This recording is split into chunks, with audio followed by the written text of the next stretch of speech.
السلام عليكم ورحمة الله وبركاته. إن الحمد لله نستعينه ونستغفره ونؤمن به ونتوكل عليه ونعوذ به من شرور أنفسنا ومن سيئات أعمالنا. من يهده الله فلا مضل له ومن يضلل فلا هادي له. أشهد أن لا إله إلا الله وحده لا شريك له وأشهد أن سيدنا ومولانا وحبيبنا محمدا عبده ورسوله. اللهم صل وسلم على سيدنا محمد وعلى آله وصحبه أجمعين. أما بعد، قال تعالى في كتابه الكريم: قل بفضل الله وبرحمته فبذلك فليفرحوا هو خير مما يجمعون.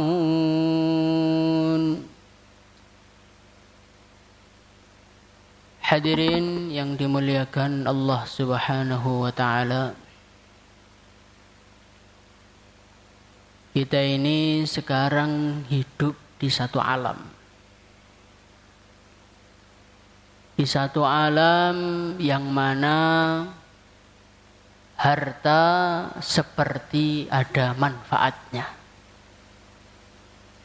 Jabatan seperti ada manfaatnya. Kekuasaan seperti ada manfaatnya. Tipu daya manusia seperti ada manfaatnya. Manusia sepertinya bisa berbuat sesukanya.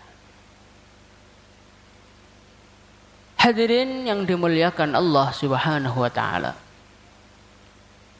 ketika para manusia mereka melihat harta ada manfaatnya,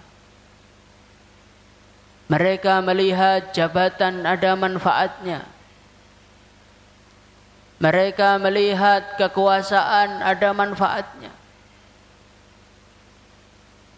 maka sebagian manusia yang ada di dunia ini mereka mulai sibuk mencari harta. Mereka menghabiskan waktunya siang dan malam hanya untuk mengumpulkan harta. Siang dan malam dihabiskan waktunya hanya untuk menaikkan pangkatnya. Siang dan malam kerjaannya adalah usaha untuk mengokohkan kekuasaannya. Sampai dia lupa dengan dirinya sendiri kalau dia mau meninggal dunia. Hadirin yang dimuliakan Allah Subhanahu wa taala, manusia-manusia yang seperti ini dia akan kecewa dengan usahanya. Kenapa dia kecewa dengan usahanya? Karena yang pertama kali harta yang dia cari belum tentu dia dapatkan. Jadi hadirin yang mulia, orang yang mengejar harta, mengejar dunia, Allah Subhanahu wa taala tidak menjanjikan dunia untuk dia. Wa man aradal ajilata ajjalna lahu fiha ma nasha'u liman nurid. Barang siapa yang menginginkan dunia, kata Allah, ajjalna lahu fiha ma nasya, maka Allah akan berikan dunia kepada siapa? Ma nasya'u, ukurannya terserah Allah. Liman nurid, yang diberi siapa? Yang diberi juga terserah Allah. Allah tidak mengatakan siapa yang ingin harta Allah akan kasih harta, tidak. Allah akan berikan harta kepada orang-orang yang Allah kehendaki dengan ukuran yang Allah kehendaki. Maka hadirin yang mulia, kalau kita lihat di dunia, kadang orang itu dia enggak terlalu sungguh-sungguh cari dunia, tetapi dunia mengejar-ngejar dia. Tetapi dunia dibuang, datang lagi, dibuang, datang lagi. Ada manusia yang dia menghabiskan waktunya, menghabiskan umurnya untuk memburu harta. Ternyata sedikit pun harta tidak Allah berikan kepada dia. Maka hadirin yang mulia, orang yang mencari harta, orang yang mencari kekuasaan, orang yang mencari jabatan, dia akan kecewa. Kenapa kecewa? Belum tentu dapat. Kalau dapat, belum tentu banyak. Kalau banyak, pasti tidak lama, hadirin yang mulia. Sebentar lagi akan datang satu masa. Manusia-manusia Allah Subhanahu wa ta'ala paksa untuk meninggalkan dunia. Dia ridha, dia tidak ridha. Dia mau, dia tidak mau. Purun boten purun, setuju boten setuju. Wayahe mati, nggih kudu mati. Idza jaa ajaluhum la yastakhiruna sa'atan wa la yastaqdimun. Orang itu kalau sudah waktunya mati, diundur 1 detik itu loh, enggak bisa. Mau teriak-teriak kepada Allah, akhirna ila ajalin qarib. Ya Allah, undurkan sebentar saja. Urusan saya di dunia belum selesai. Gak iso. Wayahe mati nggih, mati. Hadirin yang dimuliakan Allah Subhanahu wa taala. Ketika seorang manusia dia telah meninggal dunia, maka dia memasuki satu alam yang sangat-sangat berbeda dengan kehidupan dia sekarang. Yauma la yanfa'u malu wala banun. Dia akan masuk di satu tempat yang mana di situ duit sudah enggak laku lagi. Harta sudah enggak laku lagi. Jabatan sudah enggak laku lagi. Nanti di akhirat orang-orang yang mengumpulkan harta, orang-orang yang mengumpulkan dunia, orang-orang yang membanggakan dunia, mereka berteriak-teriak, ma aghna anni maliyah halaka anni sultaniyah. Ma aghna anni maliyah, ternyata harta yang aku rawat, harta yang aku jaga, harta yang aku buru, ma aghna anni maliyah, sama sekali tidak membantu saya, tidak menguntungkan saya, tidak ada manfaatnya untuk saya. Halaka anni sultaniyah, kekuasaan yang aku banggakan, jabatan yang aku pertahankan mati-matian, demi untuk menjaga jabatannya, dia hancurkan keluarganya, dia hancurkan teman-temannya, dia singkirkan semua manusia. Ternyata sampai sana, ma aghna anni maliyah halaka anni sultaniyah, hancur semua kekuasaannya. Hadirin yang dimuliakan Allah Subhanahu wa taala, nanti sampai di akhirat, manusia-manusia mereka berteriak-teriak kepada Allah. Mereka minta untuk kembali ke dunia. وهم يصطرحون فيها ربنا فارجعنا نعمل صالحا غير الذي كنا نعمل. Mereka mengatakan kepada Allah, mereka berteriak-teriak, Rabbana, hai Tuhan kami, farji'na, kembalikan kami ke dunia. Dalam ayat yang lain mereka mengatakan, walau Allah berfirman, walau tara idzil mujrimuna nakisu ru'usihim 'inda rabbihim. Rabbana absarna. Ya Allah, kami telah melihat ya Allah. Kami telah melihat akhirat. Akhirat yang dulu saya lupakan. Akhirat yang dulu saya tidak memperhatikan. Akhirat yang dulu saya percaya tapi saya tidak usaha untuk mendapatkan. Absarna. Ternyata betulan ya Allah. Kita lihat semua. Kita lihat semua ya Allah. Wa sami'na, kami juga telah mendengar ya Allah. Farji'na, kembalikan kami ke dunia. Hadirin yang muliakan Allah Subhanahu wa taala. Jadi orang itu setelah sampai akhirat tuh pengen balik ke dunia. Mau apa? Mau macul? Mboten. Duh Gusti, bengkok kula sampun dangu mboten kula endangi. Jenengan balik nih kula teng donya pengen delok sawah, mboten enten. Duh Gusti, toko kula mun dangu mboten kula endangi. Sudah lama toko saya belum saya jenguk. Pabrik saya belum saya jenguk, tambang emas saya belum saya jenguk, kerajaan saya belum saya jenguk, rumah saya belum saya jenguk. Saya ingin melihat sebentar ya Allah. Tidak ada seorang pun di akhirat berdoa seperti itu.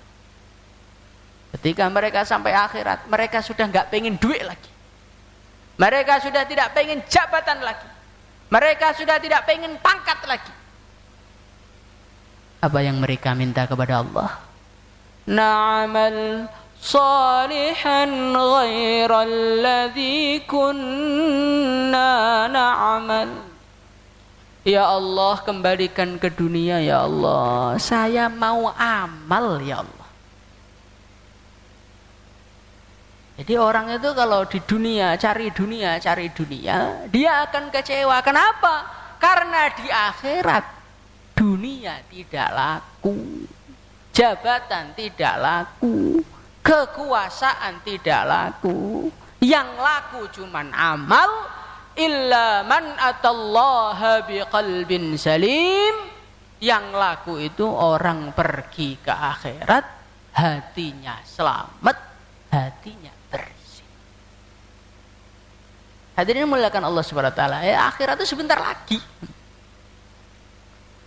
Wal mautu aqrabu ilaihi min syirakin alihi. Imam Syafi'i mengatakan orang jalan ke sana kemari perasaannya umurnya masih panjang, ternyata wal mautu aqrabu ilaihi min syirakin alihi, ternyata kematian itu lebih dekat kepada dia daripada serampat sendalnya.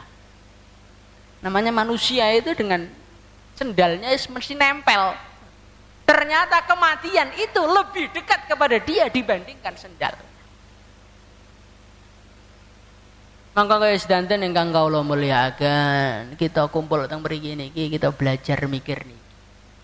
Nopo persiapan kita kangge akhirat niku nopo? Ampun kita niku urip teng donya niku mikir donya mawon. Pun to? Dunia niku dipikir sinten mawon mboten enten rampung. Dunia itu dipikir oleh siapa saja, belum pernah ada selesai. Kita ini di dunia bukanlah orang yang pertama. Sebelum kita ada ayah kita, sebelum kita ada mbah kita, sebelum kita ada kakek kita, terus sebelum kita ada Nabi Adam alaihissalatu wassalam. Enggak ada manusia itu yang selesai ngurus dunia toto kabeh, enggak ada. Belum rampung mati. Belum rampung mati. Belum rampung mati. Makanya Kanjeng Nabi Agung Muhammad sallallahu alaihi wasallam, beliau ini menggambar satu kotak. Setelah itu kotaknya dikasih garis panjang melewati kotak. Maka Nabi mengatakan kotaknya ini adalah umurnya manusia yang panjang itu adalah angan-angannya manusia. Hadirin muliakan Allah Subhanahu wa taala, itu kalau otak kita itu dibuka itu, rencananya mungkin masih 1000 tahun ke depan. Mau bangun rumah, mau bikin pertanian, mau bikin perbisnisan, mau bikin istana kerajaan. Bagaimana semua orang taat kepada saya, semua orang hormat kepada saya terkenal di seluruh dunia. Ngelamune dereng rampung, malaikat Israel sampun rawuh. Maka hadirin yang muliakan Allah Subhanahu wa taala, kita duduk di sini, kita pikir akhirat kita. Insyaallah hadirin mulia. Kita ini akan datang ke satu tempat, illa man atallaha biqalbin salim. Yang laku di sana itu adalah hati yang bersih, hati yang selamat. Itu yang laku di sana.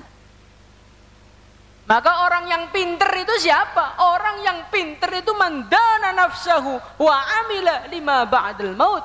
Orang yang pinter itu kata Nabi, orang yang menundukkan hawa nafsunya dan orang yang persiapan untuk akhirat. Maka kita usaha untuk persiapan akhirat. Insyaallah hadirin billah. Persiapan akhirat itu yang pertama paling pokok itu apa? Qalbun salim. Kita usaha berangkat ke akhirat, hati kita itu bersih. Jangan sampai kita ini datang ke akhirat, hati kita ini masih kotor. Hati kita ini masih penuh dengan iri dan dengki. Hati kita masih penuh dengan dendam kepada umat Islam. Hati kita ini masih penuh dengan kemaksiatan. Hadirin yang dimuliakan Allah Subhanahu wa taala, coba bayangkan kalau kita sudah meninggal dunia, hati kita masih kotor. Kemudian kita datang kepada Allah. Dan Allah Subhanahu wa taala mengatakan kepada kita, "Idza ma qala li rabbi amastahyaita ta'sini?" Hai hambaku, kamu datang kepada saya. Kamu enggak malu? Dulu di dunia setiap hari engkau maksiat kepadaku. Hatinya mulia. Coba kalau kita ini datang ke akhirat hatinya enggak bersih, coba. Allah Subhanahu wa taala mengatakan, "Hai hambaku, apa kamu enggak ingat pada hari ini, tanggal ini, jam segini, kamu masuk ke dalam kamarmu, kamu tutup tirai-tirai jendela kamarmu, sehingga manusia tidak ada yang bisa melihat apa yang kau lakukan. Kemudian kau bermaksiat di dalamnya. Hai hambaku, aku loh melihat kamu. Aja'altani ahwanan nadhirina ilaik." Hai hambaku, kamu menjaga dirimu, jangan sampai keburukanmu dilihat oleh orang tua kamu. Jangan sampai keburukanmu dilihat oleh teman-teman kamu. Jangan sampai keburukanmu dilihat oleh saudara kamu. Tetapi kau membiarkan aku memandang keburukan. Apakah engkau menjadikan aku sebagai serendah-rendahnya yang melihat keburukanmu? Sehingga kau tidak peduli dengan keburukan yang kau lakukan. Coba Pak, kita bayangkan. Kalau kita sampai akhirat terus ditanya sama Allah seperti itu, apa jawaban yang akan kita katakan kepada Allah? Wa tukhfin nafsa an khalqi wa tukhfid dhanba an khalqi wa bil asyani ta'tini fa kaifa ujibu ya waihi. Saat itu siapa yang akan membantu kita? Apa jawaban yang akan kita utarakan kepada Allah? Wa man dha sawfa yahmini. Saat itu siapa yang akan melindungi kita? Siapa yang akan membantu kita? Siapa yang akan menolong kita? Teman-teman kita, mereka sudah sibuk dengan urusannya. Likulli imri'in yauma idzin sya'nu yughni. Semua orang, mereka sudah sibuk dengan urusannya masing-masing. Orang tua kita sudah sibuk dengan urusannya. Teman-teman kita sudah sibuk dengan urusannya. Anak-anak kita sudah sibuk dengan urusannya. Kita hanya baini wa bainallah. Cuman antara kita dengan Allah langsung ditanya oleh zat yang maha kuasa, oleh zat yang maha dahsyat siksanya. Apa yang akan kita katakan pada hari itu? Hadirin yang muliakan Allah Subhanahu wa taala. Maka qalbun salim, hati yang suci, hati yang bersih, Ini bagaimana kita usahakan selama masih ada kesempatan hidup di dunia ini. Insyaallah hadirin mulia.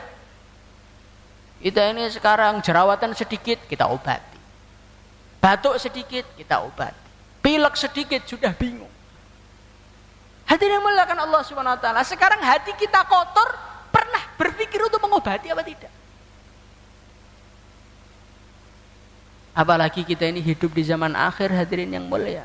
Rasulullah sallallahu alaihi wasallam beliau bersabda tu'radul fitan 'alal qulubi kal hasiri 'udan 'uda. Rasulullah sallallahu alaihi wasallam beliau mengatakan nanti pada akhir zaman fitnah-fitnah itu akan Allah datangkan di hati-hati manusia. Kal hasiri 'udan 'udan, datangnya fitnah itu seperti orang yang membikin tikar. Satu tali, dianyam lagi satu tali, enggak terasa 2 tali, 3 tali, 4 tali, lama-lama jadi tikar. Begitu juga keburukan itu akan Allah datangkan di hati manusia, 1 titik enggak kerasa, 2 titik enggak kerasa, 3 titik enggak kerasa. Akhirnya kalkuzi mujahhiya, hati penuh dengan kehitaman. Sehingga kata Nabi, hati-hati manusia seperti gelas-gelas yang dibalik sudah tidak bisa menerima kebaikan lagi. Maka hadirin yang muliakan Allah Subhanahu wa taala, kita usaha lagi membersihkan hati kita dari segala kotoran hati. Insyaallah hadirin mulia. Nah kalau orang tuh hatinya sudah bersih, itu ada tanda. Qala Abul Qasim Al-Hakim rahimahullahu ta'ala, lil qalbis salim 3 alamat. Ada dokter hati. Kalau sekarang dokter gigi ada dokter bekam ada dokter obat herbal ada. Nah ini ada namanya dokter hati, dokter batin, dokter rohani. Beliau mengatakan hati yang sehat ini mempunyai 3 indikator, mempunyai 3 tanda. Tolok ukur hati itu sehat apa tidak. Coba nanti kita renungi, kita cek. Kalau belum ada berarti kita harus tobat dari yang mulia. Beliau mengatakan tandanya hati seorang manusia itu hatinya sehat, alla yu'dzi ahada. Tandanya orang itu hatinya sehat, dia tidak pernah ingin menyakiti orang lain. Dia tidak pernah ingin menyinggung orang lain. Dia tidak pernah ingin menyakiti hati orang lain. Karena dia sadar orang-orang iman itu adalah hamba-hamba Allah. Orang-orang iman itu adalah orang-orang yang dicintai oleh Allah. Bagaimana mungkin aku melukai hati-hatinya manusia yang Allah cinta kepada dia? Hadirin muliakan Allah Subhanahu wa taala. Orang yang hatinya sehat, dia punya pemahaman. Orang iman itu kalbunyan. Orang iman itu seperti satu bangunan, yashuddu ba'duhum ba'dha. Tugasnya adalah saling menguatkan, bukan melukai, bukan menyakiti, bukan menghinakan. Itu tugas orang iman. Maka saudaranya walaupun menyakiti, dia buat baik sama dia. Tidak ada rasa ingin membalas. Tidak ada rasa ingin menyakiti. Tidak ada rasa ingin melukai. Itulah hati. Karena dia ingat firman, karena dia ingat sabdanya Rasulullah sallallahu alaihi wasallam, lil mu'mini 'alal mu'mini 6 khisalin. Orang iman itu punya kewajiban 6 perkara kepada saudara muslimnya. Di antaranya adalah wa yansahuhu idza ghaba aw syahida. Dia senang, ingin kebaikan untuk orang lain, untuk saudaranya, baik saudaranya kelihatan mata atau tidak kelihatan mata, dia usaha ingin kebaikan kepada saudara. Hadirin yang muliakan Allah Subhanahu wa taala. Kita lihat sekarang. Kita itu melihat manusia itu pengen menyakiti atau pengen memuliakan. Melihat manusia, lihat orang yang beriman kepada Allah, itu pengen menghancurkan atau pengen membantu. Kalau kita memandang saudara muslim kita, wah itu saingan saya itu keberadaan dia nanti mengganggu eksistensi. Wah, apa nih? Saya ini cuma tiru-tiru orang-orang ngomong aja. Ini mengganggu kemuliaan saya, mengganggu kehebatan saya, mengganggu keterkenalan saya. Maka walaupun dia enggak salah apa-apa, perlu saya bunuh karakternya, perlu saya hancurkan dari muka bumi. Perlu saya tampakkan keburukannya biar orang-orang tahu kalau dia itu orang buruk dan tidak bermanfaat di dunia. Oh, kalau orang itu kok seperti ini, berarti dia ini hatinya belum sehat. Ini alamat di akhirat nanti. Illa man atallah biqalbin salim. Ada indikasi dia tidak diterima oleh Allah. Karena yang diterima oleh Allah itu orang yang hatinya sehat. Orang hatinya itu selamat. Lah kok kita ini masih penyakitan? Wah. Ini perlu tobat lagi, perlu nangis lagi kepada Allah. Insyaallah hadirin mulia. Hadirin muliakan Allah Subhanahu wa taala. Kemudian tandanya yang kedua. Tandanya yang kedua, wala yata'adza min ahadin. Tandanya orang itu hatinya sehat. Tandanya orang itu hatinya selamat, hatinya seger. Wala yata'adza min ahadin, dia tidak pernah merasa tersakiti dengan perlakuan orang-orang yang menyakiti. Nah, ini yang lebih sulit lagi nih. Kalau cuma tidak menyakiti orang itu bisa kita menahan diri, bisa. Tetapi kalau disakiti orang tidak marah, disakiti orang tidak membalas, wah ini istimewa ini. Maka Allah Subhanahu wa taala bercerita dalam Al-Qur'an mengenai orang-orang istimewa. Di antaranya Nabi Yusuf alaihi salatu wassalam. Nabi Yusuf alaihi salatu wassalam ini saudara-saudaranya ini ngomong, "Uqtulu Yusufa aw tarahuhu ardan yakhlu lakum wajhu abikum wa takunu min ba'dihi qauman salihin." Nabi Yusuf ini adalah putranya Nabi Yakub yang paling istimewa. Lah karena Nabi Yusuf ini orang paling istimewa, akhirnya diperlakukan istimewa oleh orang tuanya. Tidak sama dengan saudara-saudaranya yang lain. Idz qalu la Yusuf wa akhuhu ahabbu ila abina minna. Maka saudara-saudaranya itu enggak terima. Mereka musyawarah. Ini Yusuf ini loh, kok diprioritaskan dibandingkan yang lain nih? Gimana tuh karepe Pak E? Kita ini orang-orang gede, orang-orang hebat. Inna abana lafi dhalalim mubin. Wes, Pak E gak bener belas sih. Padahal Nabi Yakub itu nabi, Pak. Diprotes sama anaknya yang gak terima Nabi Yusuf diistimewa. Maka mereka mengatakan, "Uqtulu Yusuf, Yusuf pateni ini. Ini orangnya ini kalau nggak cepat dibunuh ini nanti hilang nanti keterkenalan kita. Kehebatan kita hilang nanti. Yusuf itu kamu bunuh atau buang di tempat yang sudah nggak ketemu dengan ayahnya lagi. Nanti kalau Yusuf itu sudah mati, yang ada cuman kita, akhirnya nanti yang dicintai adalah kita." Coba Pak, jahatnya kayak apa itu? Coba kita bayangkan. Saudara sendiri digitukan. Akhirnya Nabi Yusuf itu dilempar ke dalam sumur, digebuki, dilempar sana, dilempar sini. Setelah sekian tahun, akhirnya Nabi Yusuf ini menjadi seorang pengurus harta di kota Mesir. Saudara-saudaranya datang, golek sego, Pak. Mereka datang ini mau cari nasi. Mereka datang ini mau cari bahan makanan karena paceklik panjang. Hadirin yang dimuliakan Allah Subhanahu wa taala. Setelah mereka melihat ternyata yang jadi pengurus harta Mesir itu adiknya sendiri. Malu mereka.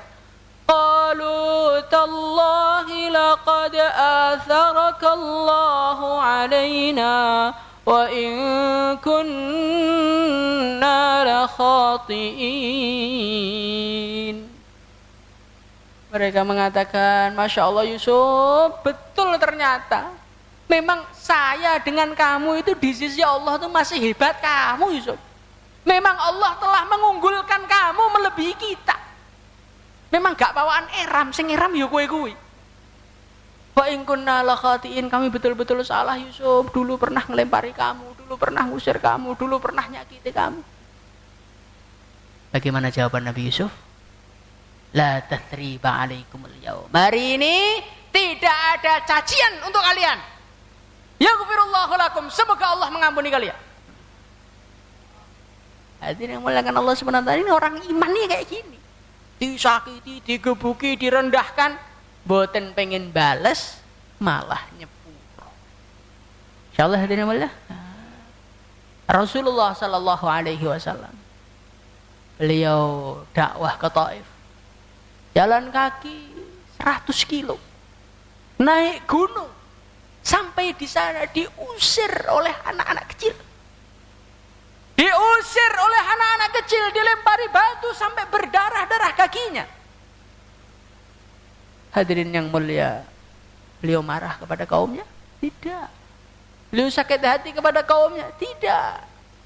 Beliau mengatakan, illam takun bika alayya ghadab fala ubali. Ya Allah, asalkan engkau tidak murka kepadaku, la ubali, aku enggak peduli. Mau orang ngamuk, mau orang nyakiti, mau orang ngusir, saya enggak peduli. Yang penting engkau tidak marah kepadaku. Bagaimana tadi? Insyaallah dimulai. Wala yata'adza min ahadin. Niki sing angel niki, Pak. Karena tiang niku urip niku kalih Gusti Allah tuh diuji. Wala nabluwannakum bisyai'im minal khauf wal ju'. Allah Subhanahu wa taala akan menguji kita dengan ketakutan, dengan kelaparan. Allah Subhanahu wa taala akan menguji kita bisyarri wal khairi fitnah. Wa nabluukum bisyarri wal khairi fitnah. Ada ujian enak, ada ujian enggak enak. Jadi orang itu dalam hidup itu mesti ketemu enggak enak. Saudaranya yang tidak enak, temannya yang tidak enak, kanca dakwah sing mboten enak. Kadang-kadang sing mboten purun dakwah ngeneni kita. Kadang-kadang sing pun dakwah ganti nyeneni kita. Wis urip ngeten iku. Isine urip iki mesti enten tiyang ngamuk kalih kita nu mesti. Nglarani kita, ngelokne kita, ndamel fitnah-fitnah sing mboten enten. Fulan bin fulan wis dakwah wis gawe kelas golek dhuwit tok. Nah, jadi asli nih, Pak. Hadirin mulakan Allah Subhanahu wa taala. Maka kita ini kalau tanda hati kita sehat, tanda hati kita selamat, wala yata'adza min ahadin, orang menyakiti kayak apa kita tidak peduli. Malah sebagian ulama ini setiap ada orang yang menyakiti dia menangis. Ya Allah, ampunilah dosa saya ya Allah. Engkau menggerakkan makhluk-makhlukmu untuk menyakitiku. Engkau menggerakkan makhluk-makhlukmu untuk menghinakan diriku. Itu karena dosa-dosaku kepadamu ya Allah. Ampunilah dosa saya. Masih ada Pak orang kayak gini zaman sekarang. Kalau disakiti orang, ya Allah ahlikhum kama ahlakta 'ad wa thamud. Orang-orang yang menyakiti saya, menghinakan saya ya Allah, hancurkanlah mereka sebagaimana engkau menghancurkan kaum Ad dan kaum Tsamud. Oh, orang kayak begini enggak bawaan jadi dai, Pak. Dai ini kayak baginda Nabi dilempari batu, malaikat datang mau nimpakan gunung kepada mereka.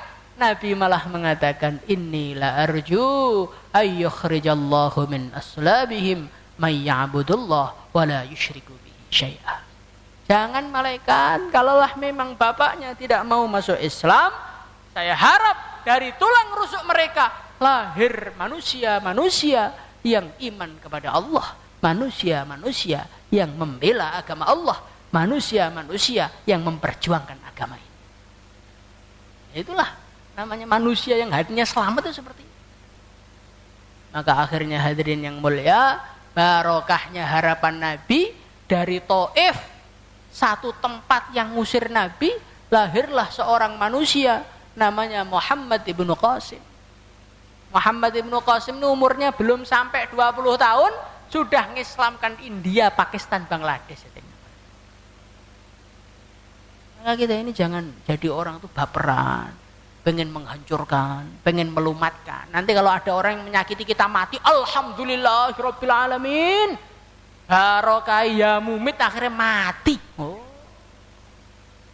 Dai kok senengane nyedakne wong niku napa? Dai niku senengane ndongakne tiyang. Dai niku senengane ndongakne hidayah. Insyaallah hadirin mulia. Maka ada seorang ulama Mereka kalau doa itu pinter, ya Allah, kalau ada orang-orang iri kepadaku ya Allah, tentang anugerah-anugerah yang Engkau berikan kepadaku ya Allah. Ya Allah, berikan kepada dia anugerah yang besar ya Allah. Saking besarnya anugerah itu, sampai dia sudah enggak sempat melihat anugerah yang Engkau berikan kepadaku. Jadi orang-orang yang menyakiti lo malah didungane ben sugih, didungane ben mulya, didungane ben ngalim, ben boten ngrusoi piyambake malih. Ate Pak ndonga ngene iki. Nek ngamuk mati yo. Tiang iman kok koyo ngeten iki. Tiang iman wala yata'adza min ahadin, disakiti, dihina, direndahkan, tidak pernah sakit hati. Insyaallah hadirin mulia. Malah hadirin yang muliakan Allah Subhanahu wa taala, sebagian ulama itu ketika mereka dihina, ketika mereka disakiti, mereka mengatakan, untung orang itu taunya keburukan saya itu cuma dikit. Coba kalau dia tahu lebih banyak lagi keburukanku, penghinaannya akan lebih dahsyat daripada ini. Wes alhamdulillah Kang, ngecemu mung sakmono. Maka kita belajar seperti ini insyaallah hadirin mulia. Kemudian tandanya orang itu hatinya sehat. Wa idza istana'a ma'a akhadin ma'rufa lam yatawaqqa minhu kuf'a.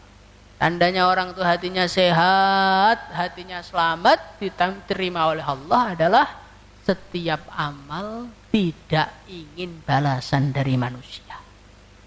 Amalannya meligi murni, semata-mata hanya mencari ridha Allah. Itulah tandanya orang itu hati selamat. Maka hadirin yang dimuliakan Allah Subhanahu wa taala, kita hidup sekali ini belajar ikhlas karena Allah. Insyaallah hadirin mulia. Orang yang hatinya selamat dia ikhlas karena Allah. Kenapa? Karena dia sadar makhluk itu la yadurru wala yanfa. Menungso niku mboten saged bahayani, menungso niku mboten saged nguntungne. Sing saged nguntungne sinten? Allah. Yang bisa menguntungkan itu hanya Allah saja. Yang bisa mendatangkan manfaat itu hanya Allah. Yang bisa menghancurkan hanya Allah. Manusia itu hanyalah boneka-boneka, kata Imam Ghazali, yang digerakkan oleh benang-benang qudratullah. Maka orang itu kalau sadar manusia itu cuma boneka-boneka, untuk apa amal tidak ikhlas karena Allah itu untuk apa? Manusia ini duwe nopo? Kekuatan nggih mboten duwe. Duwe nggih mboten duwe. Awak nggih mboten duwe, nyawa nggih mboten duwe. Sing ada sinten? Yang semua yang punya Allah. Untuk apa amal karena makhluk? Untuk apa amal untuk dunia? Wa ayyu qadrin lid-dunya, kata Al-Imam Abdul Wahab Asy-Sya'rani rahimahullahu taala. Beliau mengatakan, saya ini tidak pernah di otak saya amal terlintas untuk dunia itu enggak pernah. Wa ayyu qadrin lid-dunya. Berapa tuh nilainya dunia sampai saya kok mau-maunya nukarkan amal saya untuk dunia? Dunia ini ngapane? Cara yang boron, dunia ini ngapane? Menungso iki sapa?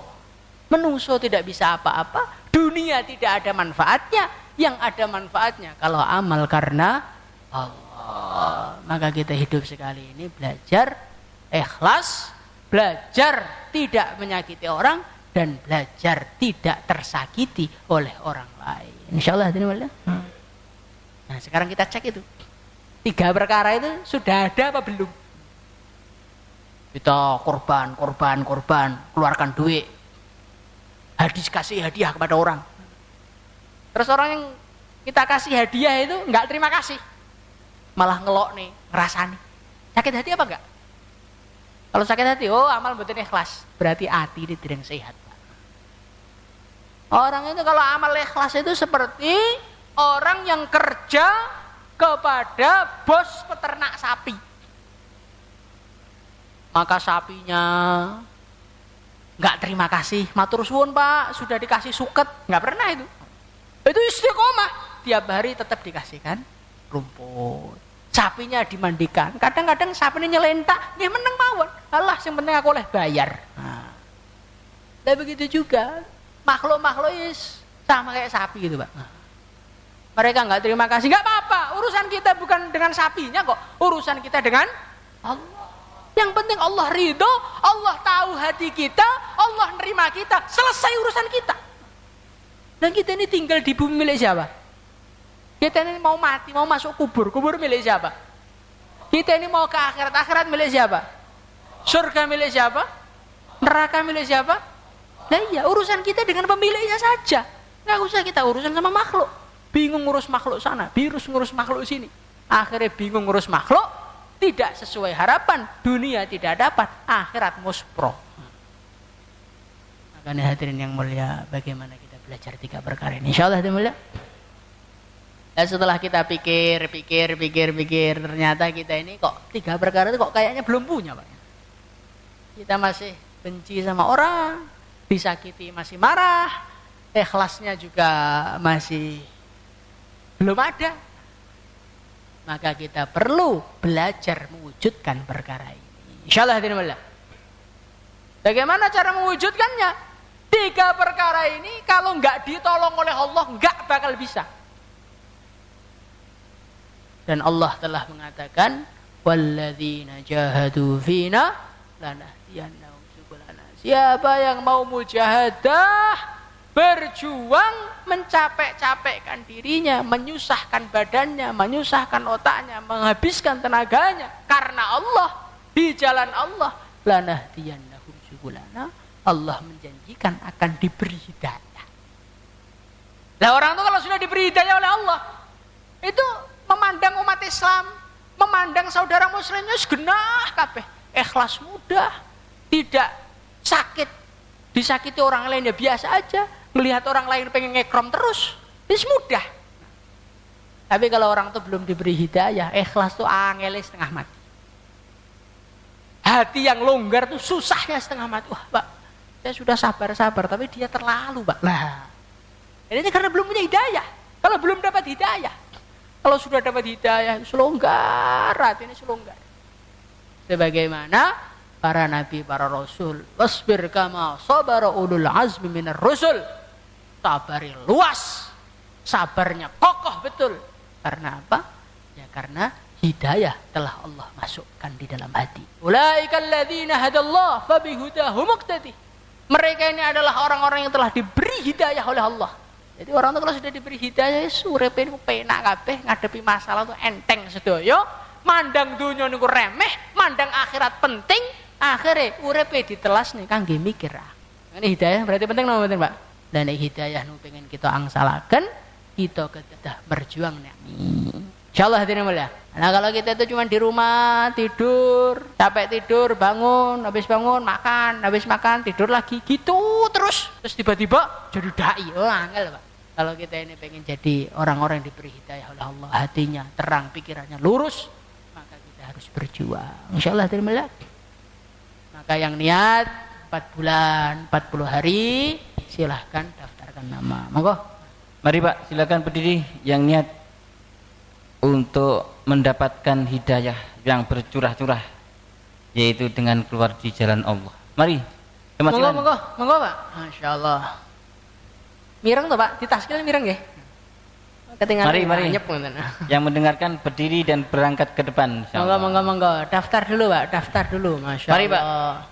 Mari. Nanti rencang-rencang saking sini. Mari silakan berdiri ke depan. 40 hari nih. Monggo Pak. Masya Allah. Mari.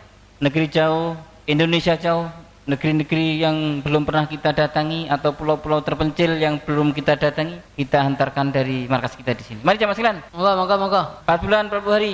Niat rin Pak. Monggo. Niat untuk mendapatkan hidayah. Itu kata Imam Ghazali, di dalam setiap keadaan manusia, sebetulnya itu manusia itu ada peperangan, Pak, antara grupnya malaikat dengan grupnya iblis. Grupnya malaikat nargib untuk kebaikan, grupnya iblis nargib untuk keburukan. Ya, termasuk taskil yang tadi malaikat ini ngomong ngateko. Iblis ngomong ojo ngateko. Kapan-kapan naik. Cek corona ojo hurut. Ini sing lungguh, sing lenggah mboten daftar, mengke iblis niku selamatan. Alhamdulillah hari ini berhasil bikin orang-orang markas enggak niat fisabilillah. Pripun, Pak? Pengen iblis bancaan mboten. Agak semua niat insyaallah hadirin mulia. Dan ini sing badhe niat masturah nih.